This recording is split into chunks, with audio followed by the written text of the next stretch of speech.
Sebelum lanjut ke cerita selanjutnya, yuk subscribe dan like. Absen dulu di kolom komen ya ah. Pagi itu bermula seperti ribuan pagi lainnya dalam hidup Arini. Langit Jakarta digantung mendung tipis, memberikan rona kelabu yang seolah mencerminkan rutinitasnya yang monoton. Sebagai seorang ibu rumah tangga yang mengabdi sepenuhnya pada keluarga, dunianya hanya berputar di antara dapur yang mengepul, tumpukan cucian, dan keperluan Nadia, putrinya yang berusia 5 tahun. Arini sedang berlutut di lantai ruang tamu, memunguti mainan balok plastik milik Nadia, ketika jam dinding berbentuk kayu jati, hadiah pernikahan yang sudah mulai usang, berdentang 10 kali. Tepat pada dentangan terakhir, ponselnya yang tergeletak di atas meja makan bergetar hebat. Arini menghela napas, menyeka keringat di dahinya dengan ujung daster. Ia mengira itu adalah ibu mertuanya yang menelepon untuk mengeluh tentang menu makan malam, atau mungkin penagih hutang kartu kredit yang mulai menghantui hari-harinya sejak bisnis sampingan suaminya, Satria, dikabarkan merosot. Namun, layar ponselnya menampilkan nomor yang tidak dikenal. Sebuah nomor rumah dengan kode area Jakarta Pusat. Halo? Suara Arini terdengar ragu. Selamat pagi. Apakah saya berbicara dengan Ibu Arini Pramesti? Suara di seberang sana sangat formal, berat, dan memiliki wibawa yang tak terbantahkan. Iya, saya sendiri.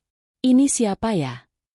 Saya Baskoro, pengacara senior dari firma hukum Adiwangsa A.Co. Saya adalah kuasa hukum mendiang kakek Anda, Bapak Wiryo Atmojo. Jantung Arini seolah berhenti berdetak sesaat. Wiryo Atmojo. Nama itu adalah legenda sekaligus luka dalam keluarganya. Kakeknya adalah seorang pengusaha properti yang sangat kaya. Namun hubungan mereka terputus total sejak Arini memilih menikah dengan Satria, pria yang dianggap sang kakek hanya menginginkan harta.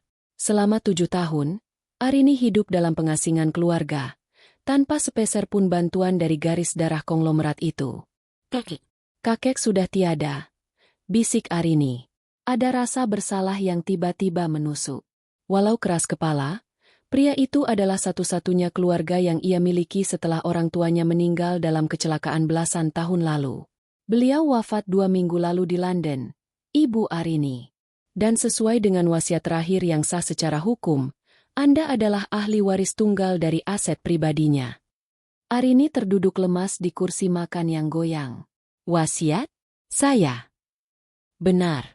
Setelah dipotong pajak warisan dan biaya administratif, Anda menerima warisan tunai sebesar 75 miliar rupiah, beserta sebuah unit penthouse di pusat kota dan kepemilikan saham minoritas di perusahaan induk. Uang tunai tersebut sudah siap dicairkan ke rekening pribadi Anda pagi ini. Dunia Arini seolah berputar. 75 miliar. Angka itu terasa tidak nyata. Di kepalanya, bayangan tagihan listrik yang menunggak, biaya sekolah Nadia yang belum lunas, dan cicilan mobil Satria yang macet 3 bulan, mendadak sirna. Ia teringat bagaimana minggu lalu ia harus memutar otak hanya untuk membeli sekotak susu formula untuk Nadia. Ibu Arini, Anda masih di sana? Iya, saya masih di sini. Suara Arini bergetar hebat. Air mata mulai menggenang di pelupuk matanya. Kenapa sekarang? Kenapa kakek memberikan ini pada saya? Dalam catatannya, beliau menulis, untuk Arini, yang telah membuktikan bahwa kesetiaan lebih berharga dari sekadar restu. Gunakan ini untuk melindungi dirimu dan putrimu. Saya akan mengirimkan dokumen digitalnya sekarang. Anda hanya perlu datang ke kantor kami besok untuk tanda tangan akhir. Namun dana liquid sudah bisa diakses mulai jam 1 siang ini. Setelah telepon ditutup, Arini menangis sesenggukan. Ia menangis bukan hanya karena kehilangan kakeknya, tapi karena beban berat yang selama ini ia pikul di pundaknya mendadak terangkat. Selama ini, Satria selalu mengeluh tentang betapa sulitnya mencari uang. Satria sering pulang malam dengan wajah muram, mengatakan bahwa bosnya kejam atau proyeknya gagal. Arini selalu merasa bersalah karena tidak bisa membantu secara finansial. Kini, Arini merasa Tuhan telah memberikan jawaban. Ia membayangkan wajah Satria saat mendengar berita ini. Ia membayangkan suaminya itu tidak perlu lagi bekerja terlalu keras hingga stres. Mereka bisa pindah ke rumah yang lebih layak, memberikan pendidikan terbaik bagi Nadia, Dan yang terpenting, ia bisa membuktikan pada ibu mertuanya bahwa ia bukanlah pembawa sial, seperti yang sering dituduhkan selama ini. Arini berdiri dengan semangat baru. Ia melihat ke arah jam. Pukul 10.15. Nadia masih ada di sekolah taman kanak-kanak hingga jam 11 siang. Aku harus menjemput Nadia, gumamnya pada diri sendiri. Lalu kita akan pergi ke kantor Satria. Kita akan merayakan ini. Hari ini adalah awal hidup baru kita. Ia berlari ke kamar mandi, mengganti dasternya dengan terusan bunga-bunga yang paling bagus yang ia miliki, meski warnanya sudah agak pudar. Ia memoles wajahnya sedikit, mencoba menutupi mata sembabnya. Di cermin, ia melihat seorang wanita yang tampak 10 tahun lebih muda karena harapan yang baru saja tumbuh. Saat ia melangkah keluar rumah dan mengunci pintu, Arini tidak menyadari bahwa di balik kebahagiaan yang meluap itu, takdir sedang menyiapkan tikungan paling tajam dalam hidupnya. Ia tidak tahu bahwa warisan 75 miliar itu bukan hanya kunci menuju kemewahan, tetapi juga kunci yang akan membuka kotak Pandora penuh pengkhianatan yang selama ini tersimpan rapat di balik dinding rumah tangganya. Dengan langkah ringan, ia menyetop taksi. Ke TK Permata Ibu. Pak, cepat ya. Pagi itu, Arini merasa seperti ratu. Namun, ia lupa satu hal. Di istana manapun, pengkhianatan paling besar biasanya datang dari orang yang duduk paling dekat dengan singgasana. Langkah kaki Arini terasa begitu ringan saat menyusuri koridor sekolah TK Permata Ibu. Aroma krayon, bedak bayi, dan tawa anak-anak yang biasanya terdengar biasa saja, kini seolah berubah menjadi melodi yang indah di telinganya. Di dalam tas kumalnya, ponselnya terus bergetar, notifikasi masuk dari aplikasi mobile banking. Ia sempat berhenti sejenak di dekat pohon puring di halaman sekolah, membuka aplikasi itu dengan tangan gemetar, dan menahan napas. Angka itu ada di sana. Deretan angka 0 yang begitu panjang hingga ia harus menghitungnya 2 kali. Saldo yang tadinya hanya menyisakan beberapa puluh ribu rupiah, kini telah membengkak menjadi angka yang fantastis. 75 miliar rupiah. Arini menyandarkan punggungnya ke batang pohon, mencoba mengatur napasnya yang menderu. Ia merasa seperti baru saja memenangkan lotre kehidupan. Bunda. Suara cempreng yang sangat ia kenal membuyarkan lamunannya.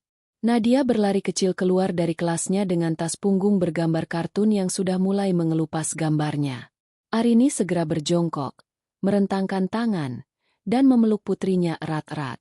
Ia mencium pipi Nadia berkali-kali, membuat bocah kecil itu tertawa geli. Nadia sayang, hari ini kita tidak pulang naik angkot, ya? Bisik Arini sambil merapikan rambut putrinya yang berantakan. Terus naik apa, Bunda? Naik ojek. Tanya Nadia polos. Kita naik taksi biru yang bagus. Dan setelah ini, kita akan pergi ke mall. Bunda mau beli kado untuk ayah. Dan Nadia boleh pilih satu mainan yang paling Nadia mau. Oke. Mata Nadia membulat sempurna. Beneran, Bunda? Nadia boleh beli boneka yang bisa bicara itu? Boleh. Sayang. Apa saja? Jawab Arini dengan mata berkaca-kaca. Hatinya perih mengingat betapa seringnya ia harus mengatakan, nanti kalau ayah ada rezeki, setiap kali Nadia menunjuk mainan di etalase toko. Hari ini, kata, nanti, itu sudah berakhir. Mereka pun berangkat menuju salah satu pusat perbelanjaan mewah di Jakarta Selatan. Di dalam taksi, Arini tidak berhenti tersenyum. Ia membayangkan reaksi Satria. Suaminya itu adalah pria yang ambisius namun seringkali terpukul oleh kegagalan demi kegagalan. Selama ini, Satria selalu mengeluh betapa ia merasa rendah diri di depan rekan-rekan kerjanya yang mengendarai mobil mewah. Sementara ia hanya menggunakan mobil tua yang sering mogok. Tenang, Mas. Mulai besok, tidak akan ada lagi yang merendahkanmu, batin Arini. Sesampainya di mall, Arini langsung menuju butik jam tangan mewah yang sering disebut-sebut Satria dalam tidurnya. Ia merasa sedikit kikuk saat memasuki toko yang lantainya mengilap seperti cermin itu. Seorang pramuniaga awalnya memandangnya dengan sebelah mata, menilai pakaian Arini yang sederhana dan tasnya yang bukan dari merek ternama. Namun, Sikap itu berubah total saat Arini menunjuk sebuah jam tangan chronograph edisi terbatas seharga ratusan juta rupiah dan mengeluarkan kartu debitnya. "Saya ambil yang ini. Tolong dibungkus yang paling cantik," ucap Arini dengan suara tenang namun tegas. Setelah mendapatkan jam tangan itu dan membelikan Nadia boneka besar yang ia inginkan, Arini membawa Nadia menuju gedung perkantoran tempat Satria bekerja. Perjalanan menuju kantor Satria memakan waktu 30 menit karena kemacetan Jakarta. Di dalam taksi, Arini terus memandangi kotak kado di pangkuannya. Di dalamnya, ia menyelipkan sebuah surat kecil yang berbunyi, "Untuk suamiku tersayang, terima kasih sudah berjuang bersama dalam kekurangan. Sekarang, mari kita nikmati dunia bersama." Taksi berhenti di depan gedung pencakar langit dengan fasad kaca kebiruan. Arini turun dengan penuh percaya diri. Ia membawa tas belanjaan mewah di satu tangan dan menggandeng Nadia di tangan lainnya. Petugas keamanan di lobi menyapanya dengan sopan saat ia menyebutkan ingin bertemu dengan Satria. "Pak Satria ada di lantai 12, Bu. Tapi sepertinya sedang ada jam istirahat atau pertemuan internal," kata resepsionis di lobi. "Tidak apa-apa. Saya istrinya. Saya ingin memberi kejutan," jawab Arini dengan senyum manis. Mereka menaiki lift menuju lantai 12. Jantung Arini berdegup kencang, bukan karena cemas, melainkan karena antusiasme yang meluap.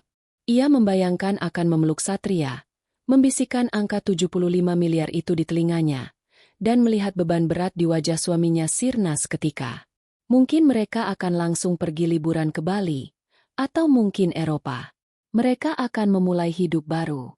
Saat pintu lift berdenting terbuka, suasana lantai 12 terasa agak sepi. Ruang terbuka tempat para staf bekerja tampak kosong. Mungkin sebagian besar sedang keluar untuk makan siang yang agak terlambat. Arini berjalan menuju ruangan Satria yang berada di pojok koridor. Ruangan itu memiliki pintu kayu solid yang biasanya tertutup rapat. Namun, siang itu, pintu tersebut tidak tertutup sempurna. Ada celah kecil sekitar 2 sentimeter. Arini berhenti sekitar 3 meter dari pintu. Ia berniat mempercepat langkahnya dan mendorong pintu itu sambil berteriak, "Kejutan!" Tapi langkahnya tertahan. Ia mendengar suara tawa. Bukan tawa Satria yang berat, melainkan tawa seorang wanita yang sangat ia kenal. Suara itu melengking, manja, dan terdengar begitu akrab. "Itu suara Tante Lisa, ya Bunda?" tanya Nadia dengan suara cukup keras. Arini segera meletakkan jari telunjuk di bibirnya, memberi isyarat agar Nadia diam. Lisa adalah sahabat karib Arini sejak kuliah. Lisa jugalah yang mengenalkan Arini pada Satria. Selama ini, Lisa sering berkunjung ke rumah mereka, membawakan makanan, dan bersikap seperti saudara bagi Arini. "SSTT jangan berisik, sayang. Bunda mau dengar ayah bicara apa?" bisik Arini. Tiba-tiba merasa ada firasat dingin yang merambat di tengkuknya. Ia melangkah lebih dekat, merapat ke dinding di samping pintu. Rasa penasaran mengalahkan etikanya. Dari celah sempit itu, ia bisa melihat bayangan 2 orang di dalam sana. Dan kalimat pertama yang keluar dari mulut Satria setelah tawa Lisa mereda, seolah-olah menjadi palu godam yang menghancurkan seluruh kebahagiaan Arini menjadi serpihan tajam. "Sabar, sayang." Suara Satria terdengar begitu lembut. Nada yang sudah lama tidak ia gunakan pada Arini. "Pengacaraku sudah mengonfirmasi. Hari ini warisan kakek tua itu cair ke rekening Arini. Dia itu bodoh. Dia pasti akan langsung menceritakannya padaku sambil menangis haru." Arini merasakan dunianya berhenti berputar. Napasnya tercekat di tenggorokan. "Lalu, kapan kamu akan menyingkirkannya?" Suara Lisa terdengar tidak sabar. "Aku bosan harus berpura-pura baik pada wanita udik itu setiap kali aku berkunjung. Dan aku lelah melihat anak kecil itu." "Tenanglah.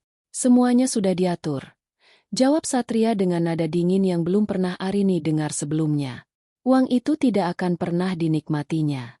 Setelah dia memindahkan dananya ke rekening bersama kita, dosis obat yang selama ini aku campurkan di teh malamnya akan aku tingkatkan.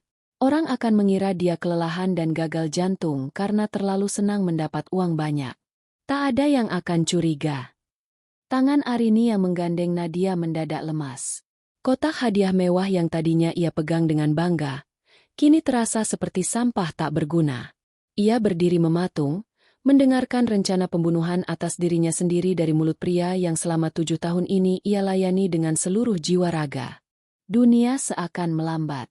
Suara bising AC sentral di koridor kantor itu mendadak terdengar seperti dengung lebah yang menyakitkan telinga. Arini masih berdiri mematung di samping pintu yang sedikit terbuka itu. Tangannya yang menggenggam jemari kecil Nadia terasa dingin dan gemetar hebat. Ia ingin percaya bahwa ini hanyalah mimpi buruk, sebuah fragmen halusinasi akibat kelelahan. Namun, suara Satria kembali terdengar. Kali ini lebih jelas dan lebih kejam. Kamu tahu, Lisa? Setiap kali aku menyentuhnya, aku harus membayangkan wajahmu agar aku tidak mual. Ucap Satria diikuti suara kecupan basah yang menjijikkan. Dia terlalu polos. Atau mungkin terlalu bodoh. Dia benar-benar percaya aku bekerja lembur setiap malam, padahal aku bersamamu, merencanakan bagaimana cara menguras setiap tetes kekayaan keluarganya yang sombong itu. Lisa tertawa lagi. Suara tawa yang dulu dianggap Arini sebagai dukungan moral, kini terdengar seperti suara iblis. Tapi bagaimana dengan anak itu? Nadia? Kamu tidak mungkin memeliharanya setelah Arini pergi, kan? Satria terdiam sejenak. Arini menahan napas, berharap setidaknya ada secuil kasih sayang ayah yang tersisa di hati pria itu. Namun, jawaban Satria justru menjadi tikaman terakhir yang menghancurkan sisa-sisa hati Arini. Nadia? Dia bukan masalah besar. Setelah Arini tidak ada, aku akan mengirimnya ke asrama atau sekolah berasrama di luar kota yang jauh. Atau mungkin, jika dia terus merengek mencari ibunya, aku akan mencari cara agar dia menyusul ibunya. Kita tidak butuh gangguan di hidup baru kita nanti. Lisa, dengan 75 miliar, kita bisa punya anak baru, di rumah yang lebih besar, tanpa bayang-bayang masa laluku yang menyedihkan ini. Mendengar itu, Arini merasa lambungnya bergejolak. Ia ingin muntah. Rasa muak dan takut bercampur menjadi satu. Bukan hanya nyawanya yang terancam, tapi nyawa putri kecilnya yang tidak berdosa. Nadia, yang merasakan genggaman tangan ibunya mengencang, mendongak dengan wajah bingung. Bunda? Kenapa Bunda nangis? Kita jadi kasih kado buat ayah? Tanya Nadia dengan suara yang untungnya tertahan oleh boneka besar di pelukannya. Suara Nadia yang mungil itu seolah menjadi alarm bagi Arini. Ia tersentak. Jika ia ketahuan berada di sana sekarang, Satria mungkin akan melakukan tindakan nekat. Ia harus pergi. Sekarang juga. Dengan sisa tenaga yang ada, Arini menarik tangan Nadia pelan. Ia melangkah mundur dengan sangat hati-hati, memastikan sepatu tumit tingginya tidak menimbulkan bunyi di atas karpet tipis koridor. Setiap langkah terasa seperti berjalan di atas paku. Ia harus menjauh dari pintu neraka itu. Ayo, Nadia, kita harus pergi. Ayah sedang sibuk. Bisik Arini dengan suara parau yang nyaris tidak terdengar. Tapi kado ayah, Bunda? Nadia menunjuk kotak jam tangan mewah yang masih di dekap Arini. Nanti saja. Bunda lupa sesuatu di rumah. Ayo, cepat. Arini setengah menyeret Nadia menuju lift. Jantungnya berpacu seiring dengan angka lantai lift yang menurun. Saat pintu lift terbuka di lobi, ia tidak berani menoleh ke belakang. Ia berlari keluar gedung, mengabaikan sapaan ramah satpam yang tadi menyambutnya. Sinar matahari siang yang terik di luar gedung terasa membakar kulitnya. Namun hatinya terasa beku. Ia segera menyetop taksi sembarangan. Begitu masuk ke dalam kabin mobil yang dingin, Arini runtuh. Ia memeluk Nadia dan menangis tanpa suara. Bahunya berguncang hebat. Supir taksi hanya melirik dari kaca spion dengan raut prihatin. Namun Arini tidak peduli. Bunda takut ya? Ada hantu di kantor ayah. Nadia mengusap air mata di pipi ibunya dengan tangan kecilnya. Arini memandang wajah putrinya. Wajah yang sangat mirip dengan Satria, namun memiliki mata yang tulus dan jujur. Ya, Nadia, ada hantu. Ayahmu adalah hantu itu, batin Arini. Arini membuka tasnya, mengambil ponselnya dengan tangan yang masih gemetar. Ia melihat kembali saldo 75 miliar itu. Uang itu sekarang bukan lagi berkah, melainkan umpan. Umpan yang membuat suaminya menunjukkan wajah aslinya. Ia teringat kata-kata Satria tentang dosis obat di teh malam. Seketika, kilas balik beberapa bulan terakhir berputar di kepalanya. Rasa pening yang sering ia rasakan setiap pagi, mual yang mendadak, dan rasa kantuk yang luar biasa berat setelah minum teh hangat yang dibuatkan Satria sebelum tidur. Ia mengira itu hanya gejala anemia atau stres. Ternyata, pria yang ia cintai sedang meracuninya sedikit demi sedikit. "Pak, tolong putar balik. Jangan ke alamat tadi," ucap Arini tiba-tiba kepada supir taksi. "Loh, mau kemana, Bu?" Arini terdiam sejenak. Ia tidak bisa pulang. Rumah itu bukan lagi tempat berlindung. Itu adalah kandang harimau. Ia harus pergi ke tempat di mana Satria tidak bisa menjangkaunya. Setidaknya untuk beberapa jam ke depan sampai ia bisa berpikir jernih. Ke kantor firma hukum Adiwangsa A.Co. di Sudirman. "Sekarang juga, Pak." Perintah Arini dengan nada suara yang berubah drastis. Tidak ada lagi kelembutan seorang istri yang naif. Yang tersisa hanyalah nada seorang ibu yang siap melakukan apapun untuk melindungi anaknya. Ia membuka kotak jam tangan mewah yang tadi ia beli. Ia melihat benda berkilau itu dengan rasa benci. Ia mengambil kartu ucapan manis yang ia tulis tadi, merobeknya menjadi serpihan kecil, dan membuangnya ke dalam kantong sampah kecil di dalam taksi. "Kamu ingin uang ini, Satria?" Arini membatin sambil menatap lurus ke depan dengan mata yang kini tajam dan dingin. "Kamu boleh menginginkannya. Tapi kamu akan membayar setiap tetes racun yang kamu berikan padaku dengan harga yang jauh lebih mahal dari 75 miliar ini." Arini menyadari satu hal. Untuk mengalahkan iblis, ia tidak bisa lagi menjadi malaikat. Ia harus menjadi lebih cerdik, lebih dingin, dan lebih berbahaya dari siapapun yang mencoba menyakitinya. Permainan baru saja dimulai, dan kali ini, Arini yang memegang kendali penuh atas papan caturnya. Gedung firma hukum Adiwangsa A.Co. berdiri angkuh dengan fasad marmer hitam dan kaca anti peluru yang menjulang tinggi di kawasan Sudirman. Tempat ini adalah benteng bagi orang-orang paling berkuasa di negeri ini, dan kini Arini berdiri di sana, bukan sebagai cucu yang terbuang, melainkan sebagai klien paling prioritas. Nadia tertidur lelap di sofa beludru di ruang tunggu VIP yang sangat tenang, kelelahan setelah hari yang membingungkan. Sementara itu, Arini duduk di hadapan Baskoro, pria tua berambut perak dengan sorot mata yang tajam namun menenangkan. Di atas meja jati di antara mereka, bukan lagi sekadar dokumen warisan yang terletak, melainkan peta peperangan yang baru saja Arini bentangkan. "Ibu Arini, Anda tampak sangat pucat. Apakah Anda ingin saya memanggil dokter pribadi firma kami?" tanya Baskoro dengan nada cemas yang tulus. Arini menggeleng lambat. Ia mencondongkan tubuh ke depan. Suaranya rendah namun stabil. "Pak Baskoro, saya tidak punya waktu untuk jatuh sakit. Saya baru saja mendengar suami saya merencanakan pembunuhan saya untuk menguasai uang yang Anda janjikan pagi ini." Keheningan menyelimuti ruangan itu selama beberapa detik. Baskoro tidak tampak terkejut. Dalam dunianya, uang sebesar 75 miliar seringkali memunculkan sisi terburuk manusia. Namun, ia melihat api yang berbeda di mata Arini. Bukan api ketakutan, melainkan api pembalasan. "Dia meracuni saya," lanjut Arini. Suaranya bergetar sesaat namun segera ia kuasai. "Dia bilang dia mencampurkan sesuatu ke dalam teh saya setiap malam. Saya butuh perlindungan, dan saya butuh uang ini digunakan sebagai senjata, bukan sekadar aset." Baskoro mengangguk pelan. Jemarinya bertaut.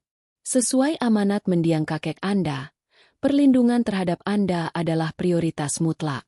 Jika apa yang Anda katakan benar, maka kita tidak bisa hanya melaporkannya ke polisi sekarang.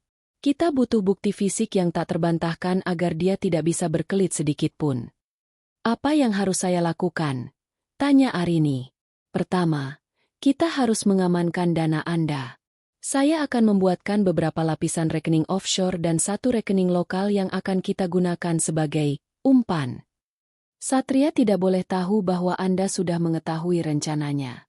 Kedua, Saya akan mengirimkan tim medis rahasia malam ini ke hotel tempat Anda akan menginap untuk mengambil sampel darah dan rambut Anda. Jika benar ada racun arsenik atau logam berat lainnya, itu akan mengendap di sana. Arini menarik napas panjang. Saya tidak bisa menginap di hotel, Pak. Itu akan membuatnya curiga. Saya harus pulang ke rumah itu. Saya harus bersikap seolah-olah saya adalah istri bodoh yang membawa kabar gembira. Baskoro mengerutkan kening. Itu sangat berbahaya, Ibu Arini. Lebih berbahaya jika dia tahu saya sedang bersembunyi. Dia akan melarikan diri atau memusnahkan bukti sebelum saya sempat menjebloskannya ke penjara. Saya butuh tim keamanan yang bisa mengawasi rumah saya tanpa dia sadari. Dan saya butuh detektif swasta untuk membuntuti Lisa, selingkuhannya. Mendengar nama Lisa, Arini merasakan perih di dadanya. Namun ia segera menepisnya. Emosi adalah kemewahan yang tidak bisa ia miliki saat ini. Selama 3 jam berikutnya, mereka menyusun rencana yang sangat rapi. Arini diberi sebuah perangkat kecil menyerupai gantungan kunci yang merupakan tombol darurat GPS. Ia juga menerima instruksi untuk tidak mengonsumsi apapun yang diberikan oleh Satria atau siapapun di rumah itu. Sebelum meninggalkan kantor, Arini berdiri di depan jendela besar yang menghadap ke jalan raya Jakarta yang macet. Ia melihat ke arah gedung kantor Satria yang terlihat kecil dari kejauhan. Di sana, pria itu mungkin sedang memeluk Lisa, membayangkan kehidupan mewah yang akan mereka beli dengan nyawa Arini. Pak Baskoro, panggil Arini tanpa menoleh. Kakek saya, apakah dia tahu Satria seperti ini? Baskoro menghela napas. Tuan Wiryoatmojo selalu memiliki firasat yang tajam. Beliau tidak bisa mencegah Anda menikah dengannya, tapi beliau menghabiskan tahun-tahun terakhirnya memastikan bahwa jika saat ini tiba, Anda akan memiliki semua peralatan yang dibutuhkan untuk menghancurkan pria itu. Arini tersenyum pahit. Kakeknya benar. Cinta memang membutakan, tapi pengkhianatan memberikan penglihatan yang luar biasa tajam. Sore itu, Arini kembali ke rumahnya dengan taksi. Ia meminta supir berhenti beberapa blok dari rumah agar ia bisa menenangkan diri. Ia melihat ke arah rumah kecil mereka. Rumah yang selama ini ia anggap sebagai tempat paling aman di dunia, namun sekarang terlihat seperti peti mati yang indah. Di dalam tasnya, ada sebuah botol kecil kosong yang diberikan oleh tim forensik firma hukum. Tugasnya malam ini adalah mendapatkan sampel teh atau makanan yang diberikan Satria tanpa pria itu sadar. Arini melangkah masuk ke halaman rumah. Lampu teras sudah menyala, menandakan Satria sudah pulang. Jantungnya berdegup kencang. Namun ia memoles wajahnya dengan senyum paling ceria yang bisa ia buat. Ia membuka pintu depan, dan aroma masakan yang harum langsung menyambutnya. Sayang, kamu dari mana saja? Aku cari-cari kamu kemana-mana. Suara Satria terdengar dari arah dapur. Pria itu muncul dengan celemek, memegang spatula, dan tersenyum begitu hangat. Senyum yang tadi pagi mungkin akan membuat Arini merasa menjadi wanita paling beruntung di dunia. Tadi aku jemput Nadia, terus kami mampir ke mal sebentar. Jawab Arini, berusaha menjaga suaranya agar tidak gemetar. Ia menurunkan Nadia yang sudah bangun namun masih mengantuk. Satria mendekat, hendak mengecup kening Arini. Arini merasakan dorongan kuat untuk menampar wajah itu. Namun ia memaksakan diri untuk tetap diam dan menerima kecupan itu.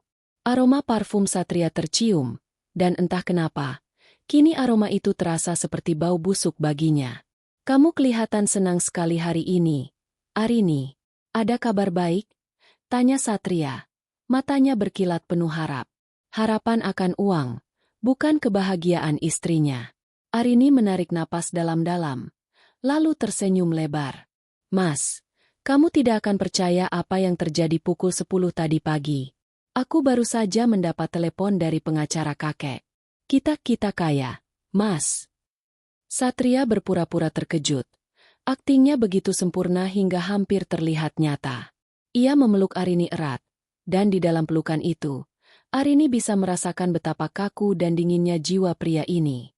Di balik punggung Satria, mata Arini menatap tajam ke arah dapur, di mana sebuah teko teh sudah menunggu di atas meja. Ini baru permulaan, Satria, bisik Arini dalam hati. Selamat datang di neraka yang kamu buat sendiri. Malam itu, rumah kecil mereka terasa lebih sempit dari biasanya. Suasana yang seharusnya penuh dengan perayaan kemenangan atas kemiskinan justru terasa seperti panggung sandiwara yang menyesakan. Satria telah menyiapkan makan malam yang istimewa. Setidaknya itu yang ia katakan. Ada ayam panggang, pasta kesukaan Nadia, dan tentu saja, teko porselen berisi teh melati yang aromanya memenuhi ruangan. 75 miliar. Satria bergumam sambil menuangkan teh ke dalam cangkir Arini. Tangannya terlihat stabil, namun Arini bisa melihat kilatan obsesi yang tak terbendung di matanya.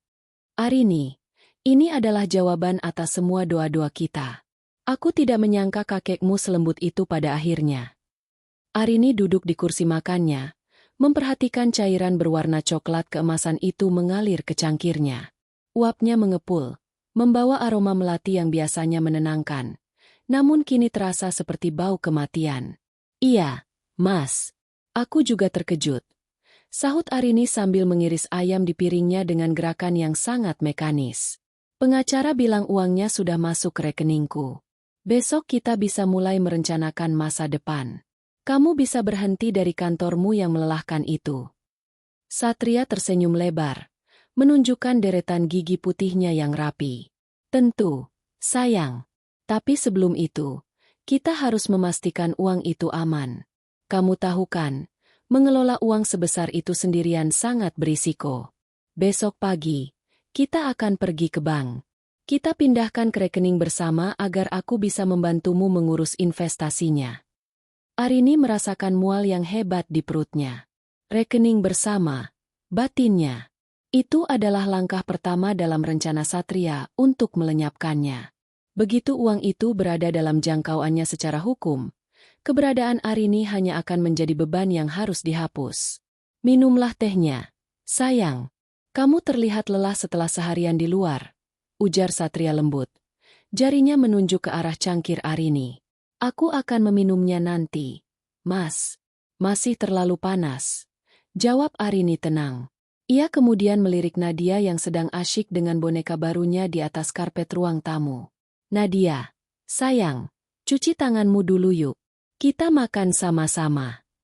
Saat Satria berbalik untuk mengambilkan jus untuk Nadia di kulkas, Arini bertindak cepat.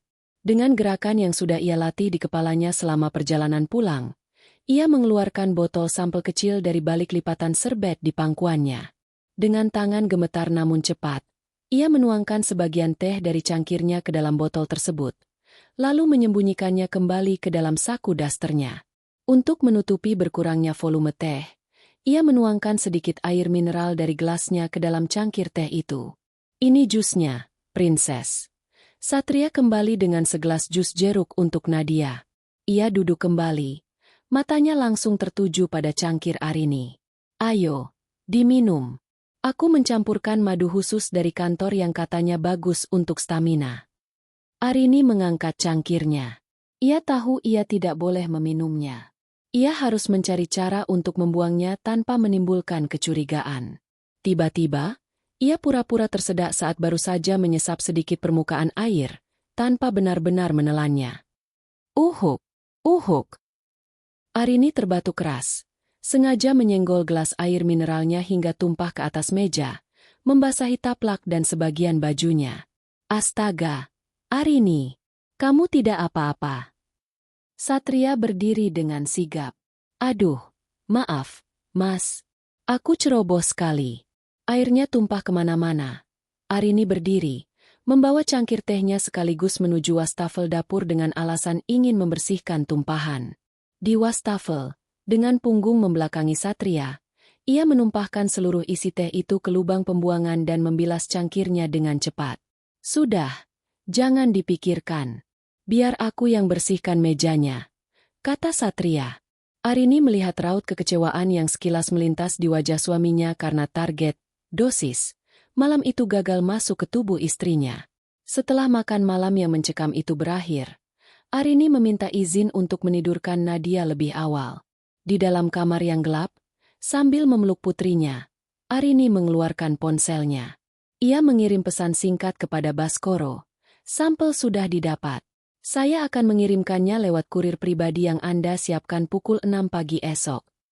Namun, ketenangan itu tidak bertahan lama. Sekitar tengah malam, Arini terbangun karena mendengar suara bisikan dari ruang tengah. Ia bangkit dari tempat tidur dengan sangat pelan, memastikan Nadia tidak terbangun. Ia berjalan tanpa alas kaki menuju pintu kamar yang sedikit terbuka. Di ruang tamu yang hanya diterangi lampu temaram, Satria sedang menelepon seseorang. Arini merapat ke dinding, menahan napas. Iya, Lisa, dia tumpah tadi. Sialan, dia jadi lebih ceroboh sejak tahu punya uang banyak. Suara Satria terdengar tajam dan penuh kebencian.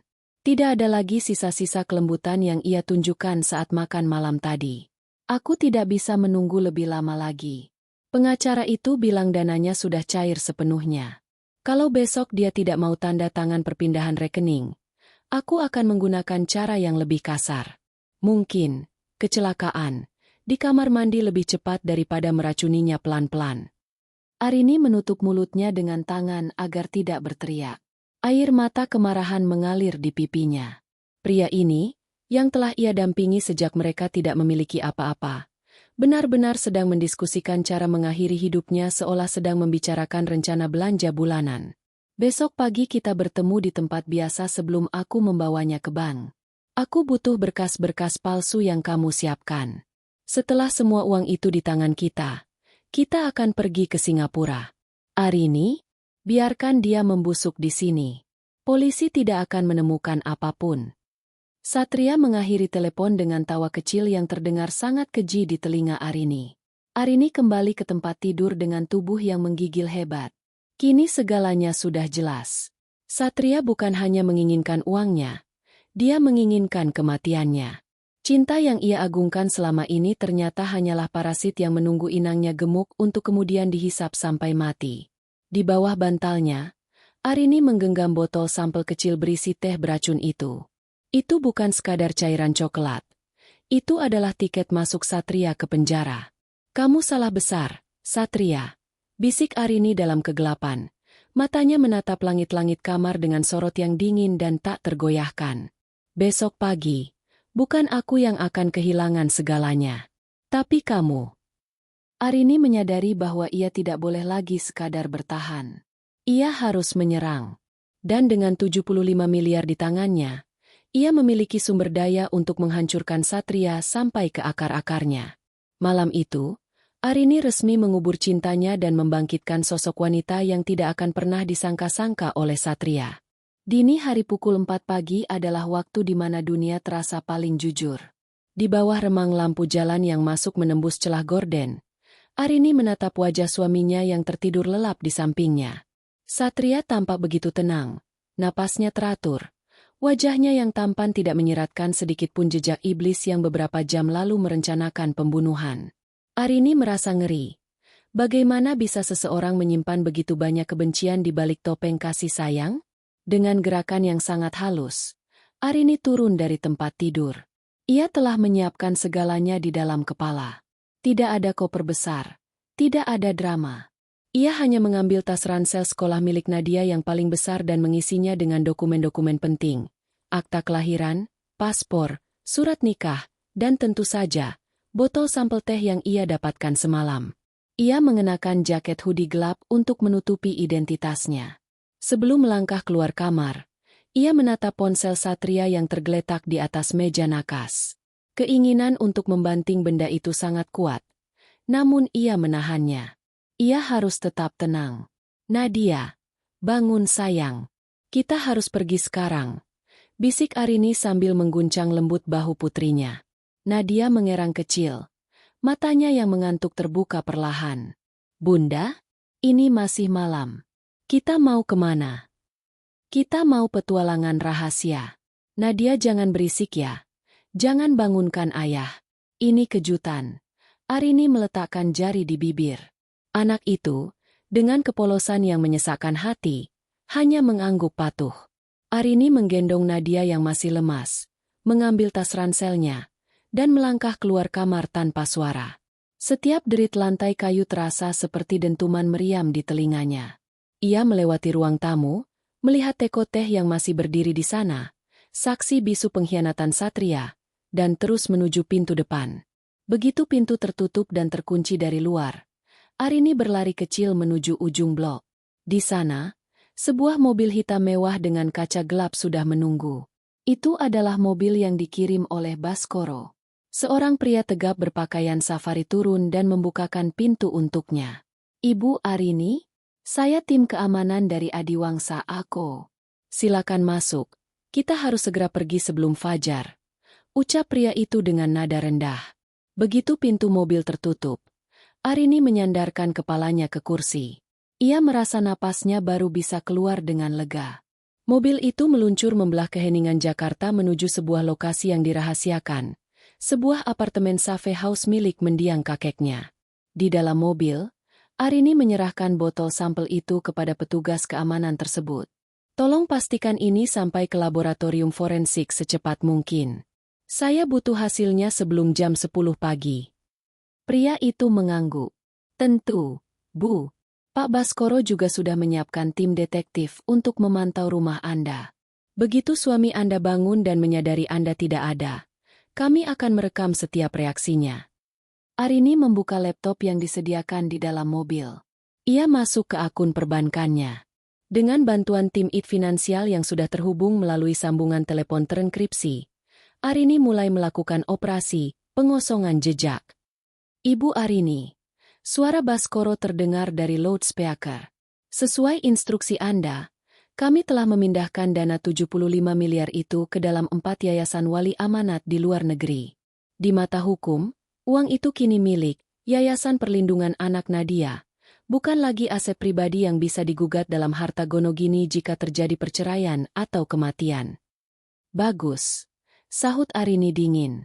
"Lalu bagaimana dengan rekening umpan?"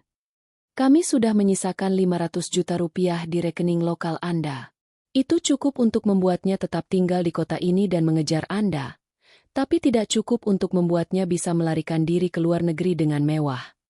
Arini menatap layar laptopnya. Ia melihat profil perusahaan Satria.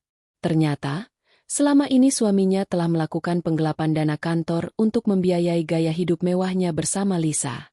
Satria memiliki hutang pribadi yang menumpuk pada beberapa rentenir kelas atas.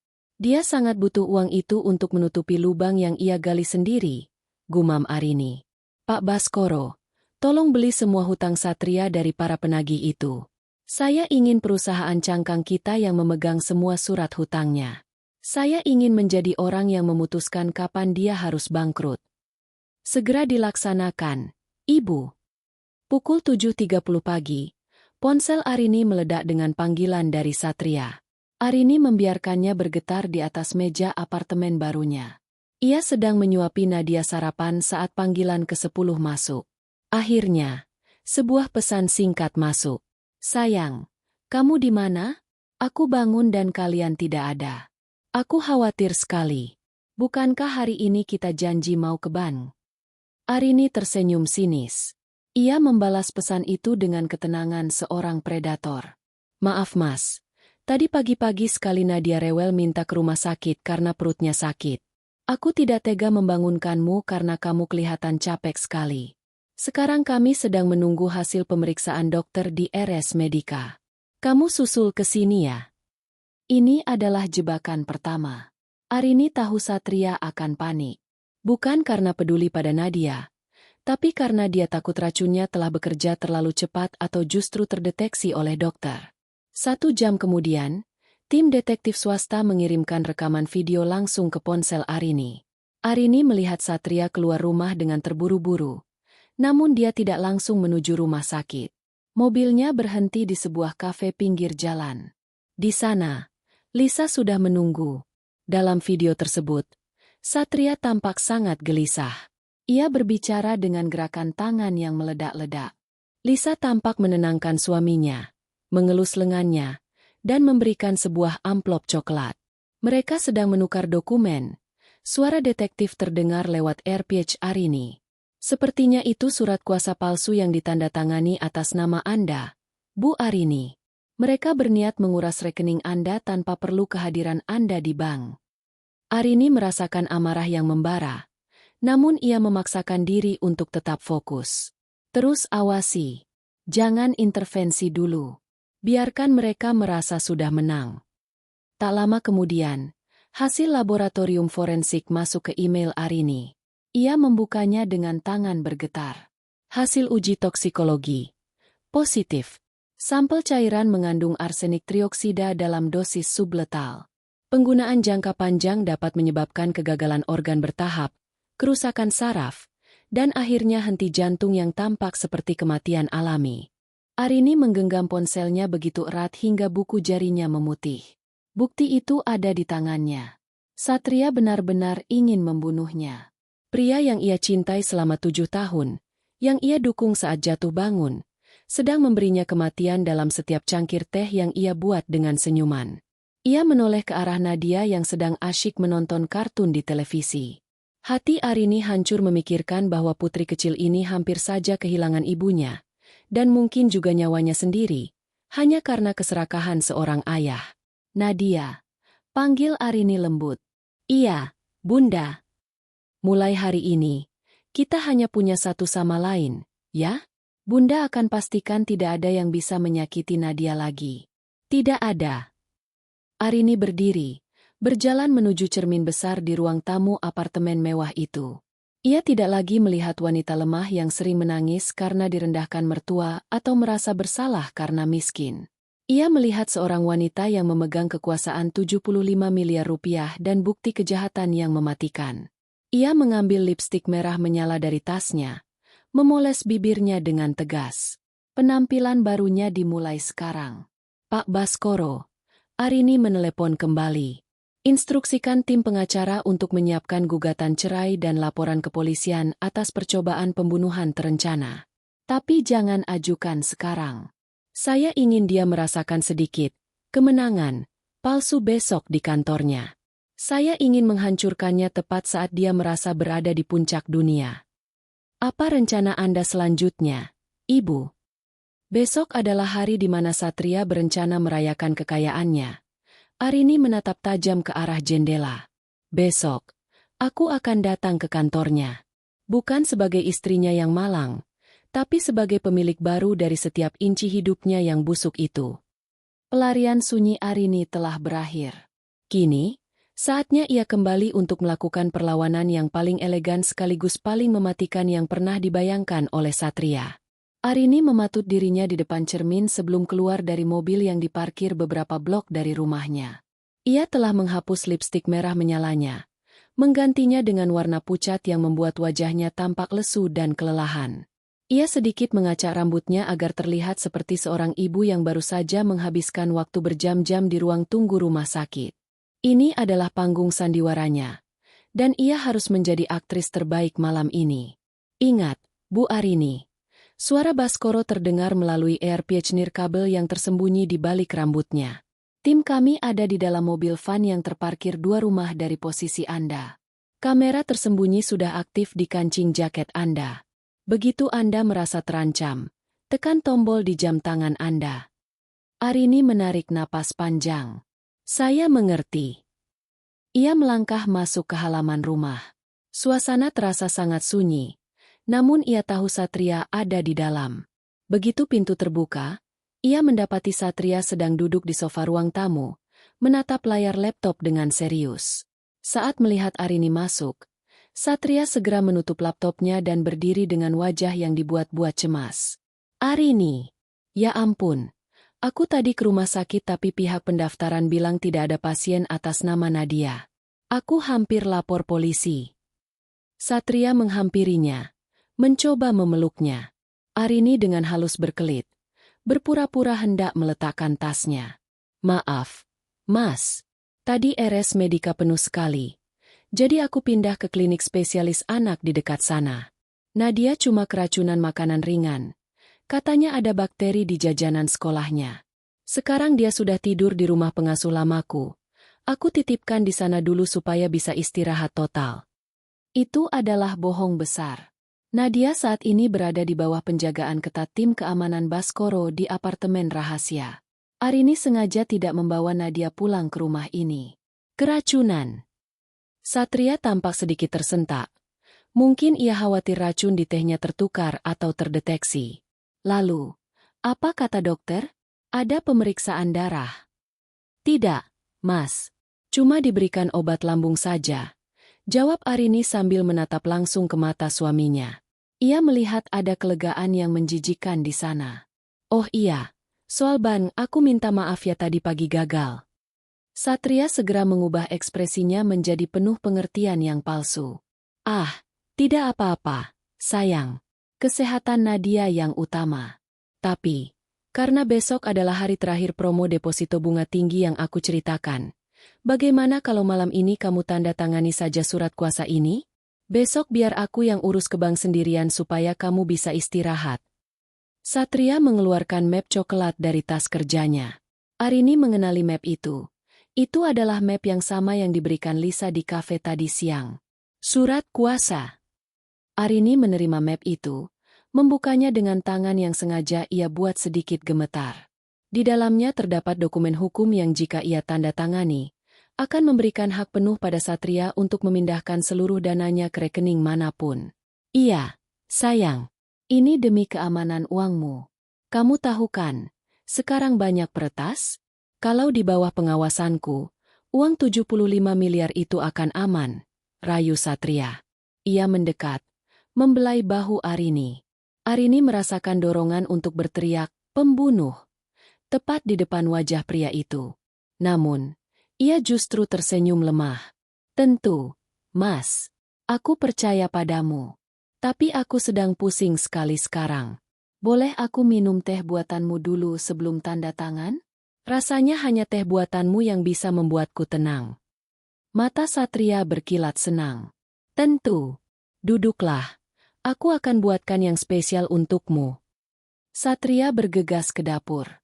Arini mengikuti dengan pandangan matanya. Lewat pantulan kaca di lemari pajangan, Arini melihat Satria merogoh saku celananya, mengeluarkan sebuah botol kecil berisi cairan bening, dan meneteskan 3 tetes ke dalam cangkir Arini. 3 tetes kematian, pikir Arini. Satria kembali dengan nampan.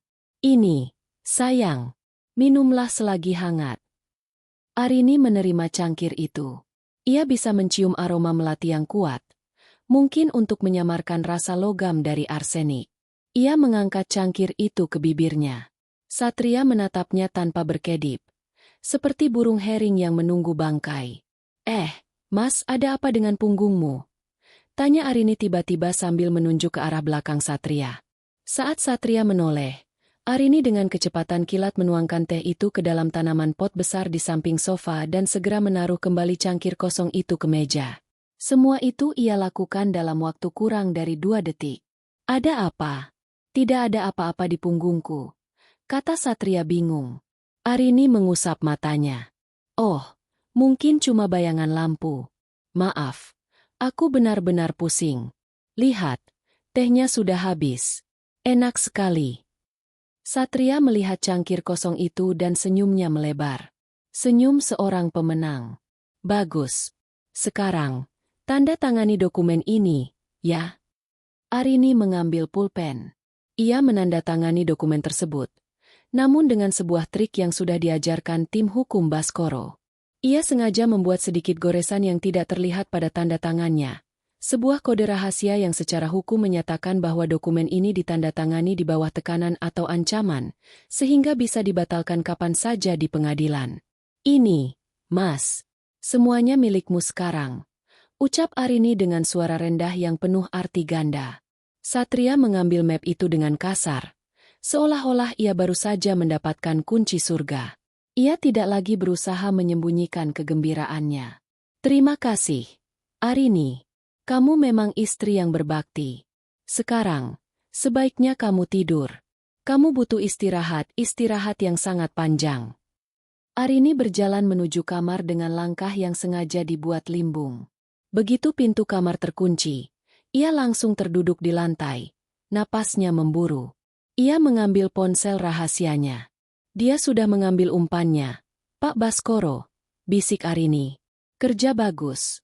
Bu Arini, tim detektif kami baru saja melaporkan bahwa Lisa sedang menunggu di sebuah hotel mewah. Mereka berencana merayakan ini malam ini. Kami sudah menyadap ponsel Satria. Dia baru saja mengirim pesan pada Lisa. Umpan sudah dimakan. Dia akan tidur selamanya malam ini.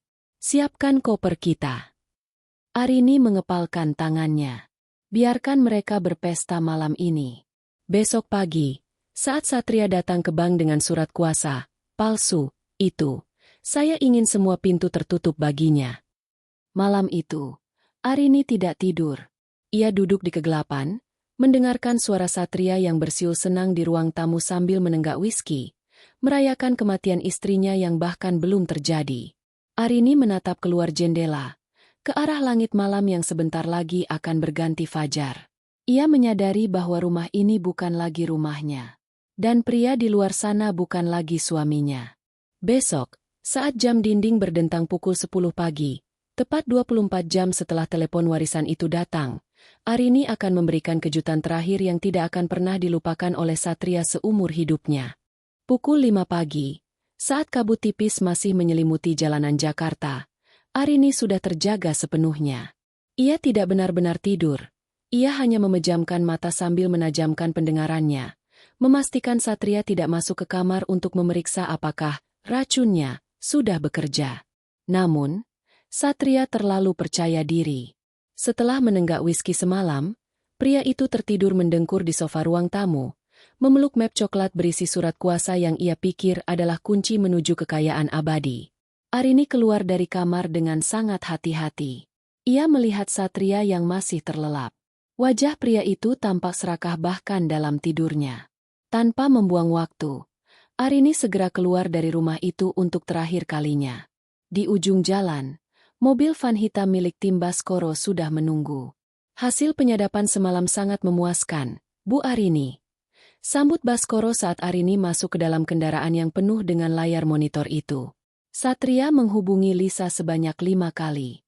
Mereka telah memesan tiket pesawat ke Singapura untuk penerbangan nanti malam pukul 21. Mereka juga sudah menyewa sebuah unit apartemen mewah di sana menggunakan uang muka dari kartu kredit yang baru saja Satria bobol limitnya. Arini menatap layar yang menampilkan transkrip percakapan mereka. Lisa terdengar sangat antusias membicarakan tas-tas mewah yang akan ia beli, sementara Satria tertawa sambil mengatakan bahwa Arini mungkin tidak akan sempat dimakamkan dengan layak sebelum mereka sampai di Changi. Sekarang saatnya kita menarik jaringnya, Pak Baskoro, ujar Arini dingin. Apa posisi keuangan Satria saat ini? Hancur lebur, jawab salah satu analis keuangan di tim tersebut. Sesuai instruksi Anda, kami telah membeli semua surat hutang Satria dari pihak ketiga. Total kewajibannya mencapai 12 miliar rupiah, hasil dari judi bola dan investasi bodong yang ia lakukan di belakang Anda. Kami juga sudah mengirimkan bukti penggelapan dana kantornya ke Dewan Komisaris perusahaannya. Mereka sedang menunggu saat yang tepat untuk memecatnya secara tidak hormat dan melaporkannya ke pihak berwajib. Arini mengangguk. Jangan biarkan dia dipecat dulu. Saya ingin dia merasa masih memiliki pekerjaan saat dia masuk ke bank nanti. Saya ingin dia merasa memiliki segalanya sebelum saya merenggutnya dalam satu kedipan mata. Pukul 9 pagi, Arini berada di kantor pusat Adiwangsa A.Co. Ia mengenakan setelan blazer hitam yang elegan, kacamata hitam, dan rambut yang ditata rapi. Ia tidak lagi tampak seperti ibu rumah tangga yang malang. Di hadapannya, layar besar menampilkan kamera tersembunyi yang dipasang di dalam bank tempat rekening warisannya berada. Satria tampak memasuki gedung bank dengan langkah tegap. Ia mengenakan setelan jas terbaiknya, mencoba terlihat seperti pria terhormat. Ia duduk di ruang tunggu VIP, dengan map coklat di pangkuannya. Tak lama kemudian, Lisa muncul dan duduk di sampingnya, berpura-pura menjadi asisten pribadinya. Mereka saling berpegangan tangan di bawah meja, tersenyum penuh kemenangan. Mereka terlihat sangat bahagia, gumam Arini. Suaranya mengandung kebencian yang mendalam. Mari kita mulai pertunjukannya, kata Baskoro. Ia memberi isyarat kepada manajer bank, yang merupakan rekanan firma hukum mereka, melalui sambungan telepon. Di layar, Arini melihat manajer bank mendekati Satria dan Lisa dengan senyum profesional. Selamat pagi, Pak Satria. Saya mengerti Anda membawa surat kuasa dari Ibu Arini Pramesti untuk pemindahan dana. Tanya sang manajer. Benar sekali, jawab Satria dengan nada sombong. Istri saya sedang kurang sehat, jadi dia meminta saya untuk mengalokasikan dana ini ke beberapa rekening investasi atas nama saya. Satria menyerahkan dokumen itu. Manajer bank membawanya ke dalam ruangan untuk diverifikasi. Arini bisa melihat Satria dan Lisa berbisik-bisik, mungkin merencanakan makan siang mewah pertama mereka sebagai miliarder. 5 menit berlalu. 10 menit. Satria mulai tampak gelisah. Ia terus melihat jam tangannya. Ada masalah, sayang? Bisik Lisa, yang suaranya tertangkap oleh mikrofon tersembunyi di vas bunga meja tersebut. Harusnya cepat. Mungkin prosedurnya memang lama untuk angka sebesar itu, jawab Satria, mencoba menenangkan dirinya sendiri. Tiba-tiba, manajer bank kembali. Namun wajahnya tidak lagi ramah. Ia didampingi oleh 2 orang petugas keamanan bank. Mohon maaf, Pak Satria. Kami menemukan ketidakkonsistenan pada tanda tangan di dokumen ini. Selain itu, sistem kami menunjukkan bahwa rekening Ibu Arini Pramesti telah dibekukan karena adanya laporan aktivitas mencurigakan terkait percobaan pembunuhan dan penipuan. Wajah Satria mendadak pucat pasi. Apa? Apa maksud Anda? Istri saya baik-baik saja. Itu tanda tangannya asli. Kami juga menerima instruksi langsung dari pemilik rekening yang sah 1 jam lalu untuk membatalkan semua surat kuasa yang pernah diterbitkan. Lanjut sang manajer. Siapa? Siapa yang melakukannya? Teriak Satria, mulai kehilangan kendali. Tepat saat itu, pintu ruang VIP terbuka. Arini melangkah masuk dengan perlahan, melepaskan kacamata hitamnya. Ia menatap Satria dan Lisa dengan pandangan yang bisa membekukan darah mereka. Aku yang melakukannya, Satria, ucap Arini tenang. Satria terlonjak kaget hingga kursinya hampir terjungkal. Arini, kamu seharusnya mati. Arini menyambung kalimatnya dengan senyum miring. Maaf mengecewakanmu. Racun di teh semalam sudah aku buang ke dalam pot bunga. Tanaman itu mati dalam hitungan jam. Tapi aku lebih hidup dari sebelumnya.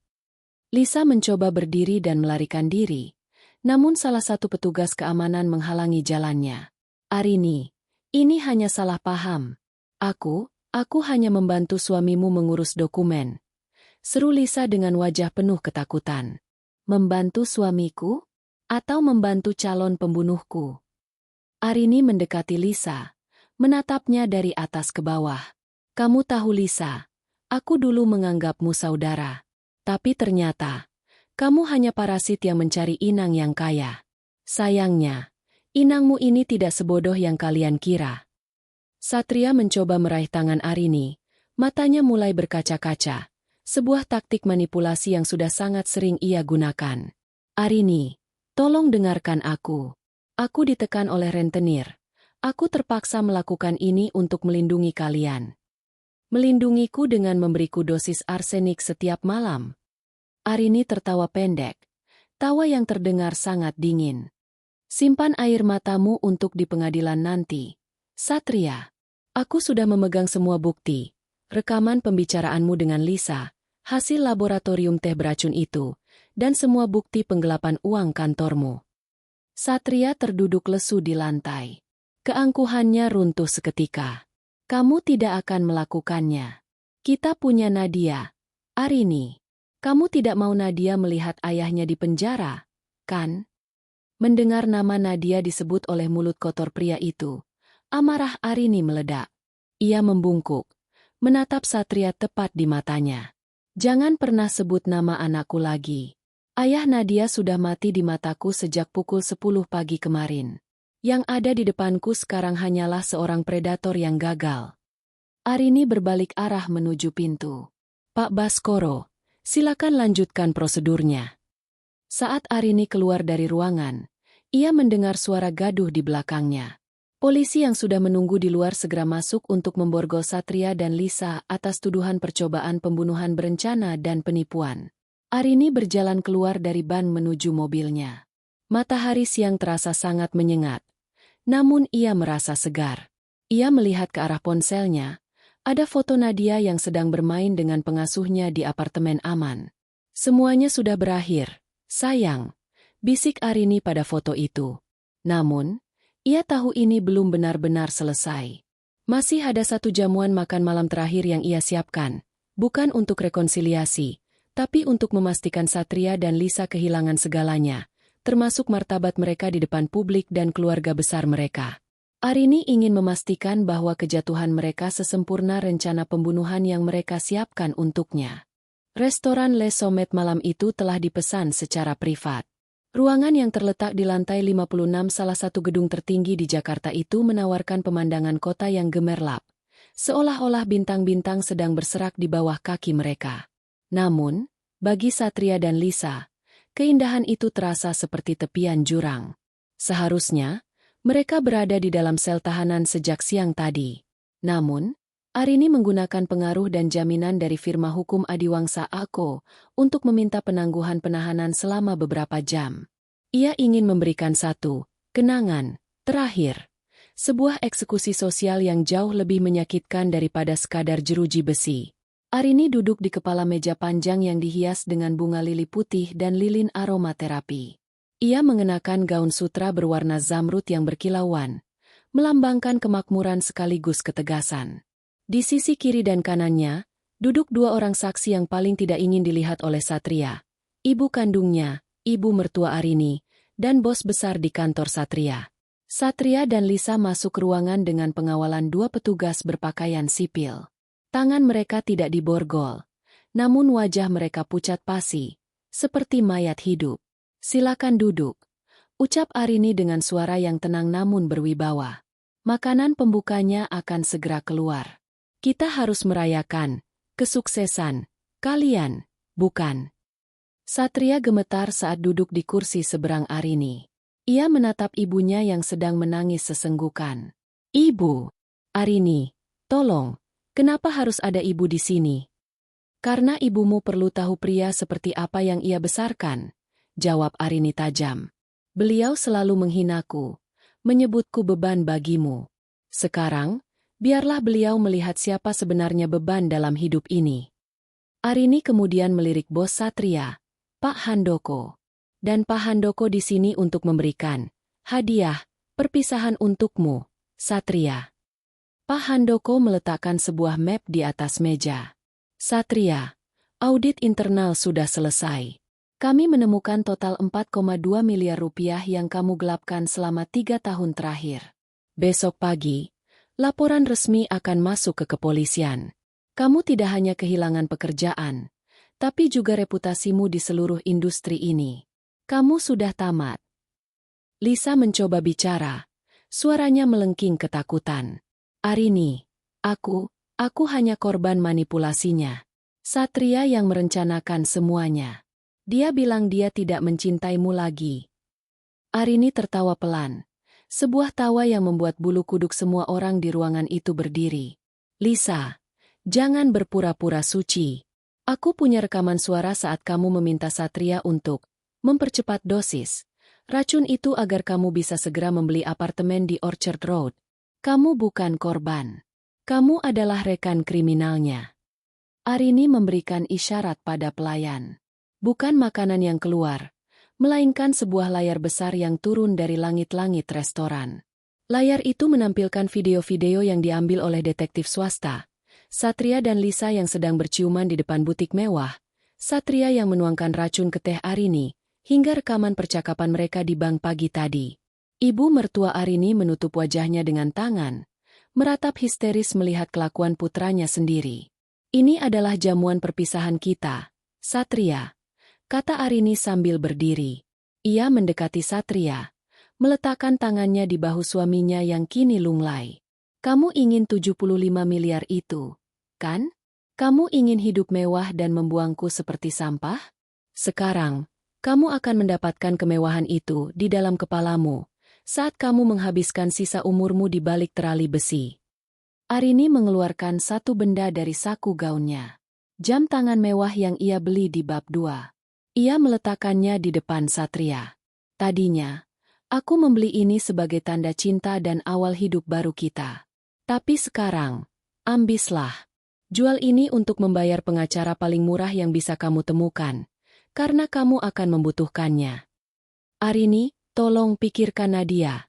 Isak Satria mencoba berlutut di bawah kaki Arini.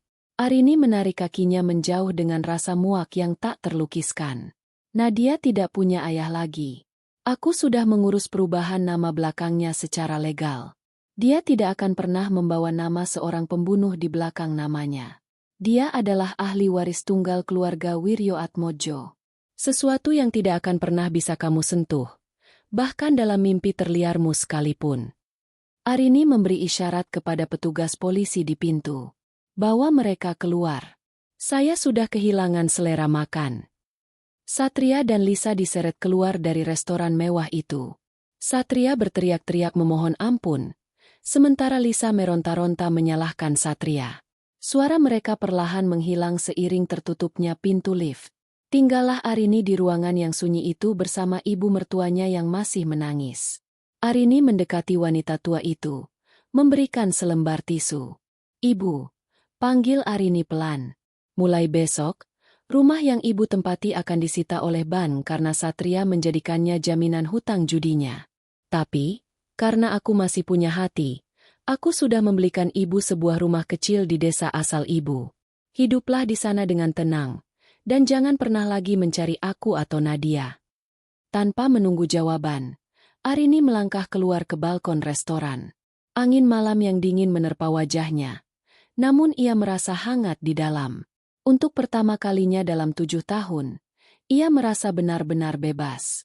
Ia melihat ke arah langit Jakarta, membayangkan kakeknya sedang tersenyum di suatu tempat di sana. Pukul 10 malam. Tepat 12 jam sejak ia menyatakan perang. Arini mengeluarkan ponselnya dan melihat foto Nadia yang sedang tidur pulas. Bunda pulang, sayang. Bisiknya. Permainan telah berakhir. Dan Arini keluar sebagai satu-satunya pemenang. 6 bulan telah berlalu sejak malam di restoran Les Sommets. Jakarta masih sedingin biasanya saat hujan turun, namun bagi Arini, hawa dingin itu tidak lagi terasa mengancam. Ia kini berdiri di beranda sebuah rumah bergaya kolonial yang megah namun hangat di pinggiran kota Yogyakarta. Kota ini dipilihnya sebagai tempat untuk memulai segalanya dari nol, jauh dari kebisingan ibu kota dan bayang-bayang pengkhianatan yang hampir merenggut nyawanya. Di halaman depan yang luas dan hijau, suara tawa riang memecah keheningan pagi. Nadia sedang berlari mengejar seekor anak anjing Golden Retriever yang baru saja dihadiahkan Arini untuk ulang tahunnya yang ke-6. Pipi anak itu kini tampak lebih berisi. Rona merah alaminya kembali. Dan yang terpenting, tidak ada lagi ketakutan di matanya.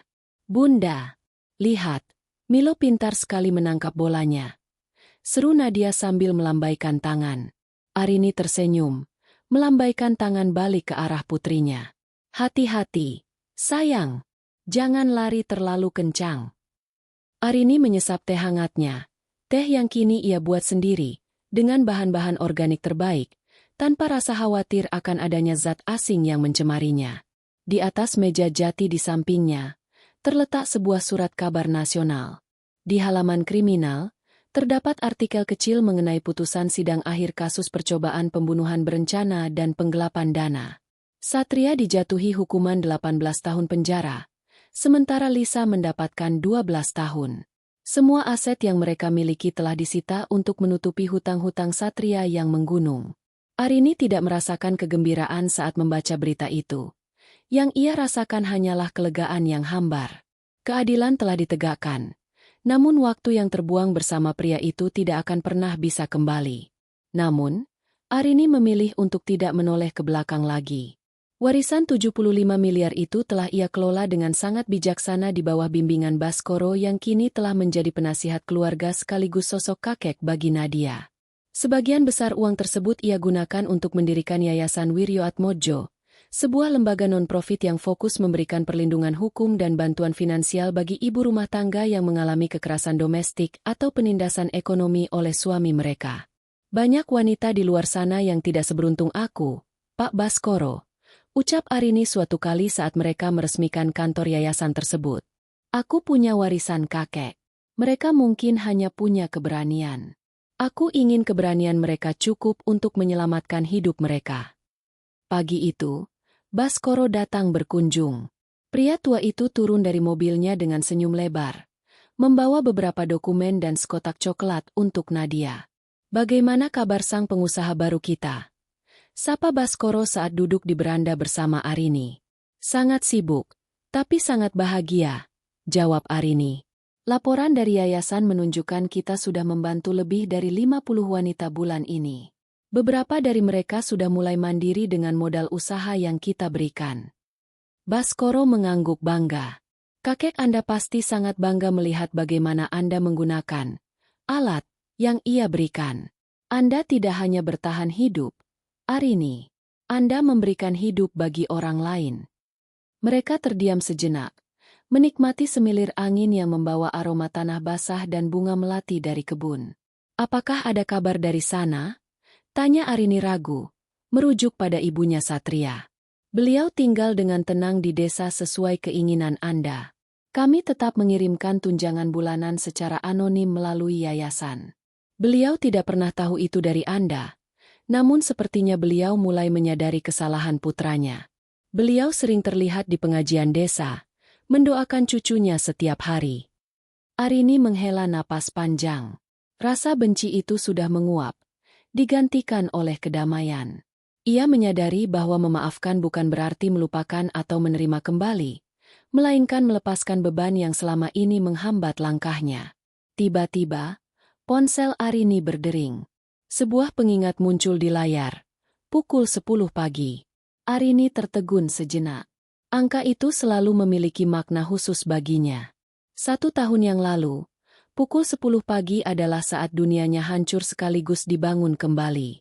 Itu adalah saat di mana ia mengetahui tentang warisannya, sekaligus awal dari penemuan pengkhianatan suaminya. Dulu, jam 10 pagi terasa seperti lonceng kematian. Sekarang, jam 10 pagi terasa seperti simbol kemenangan.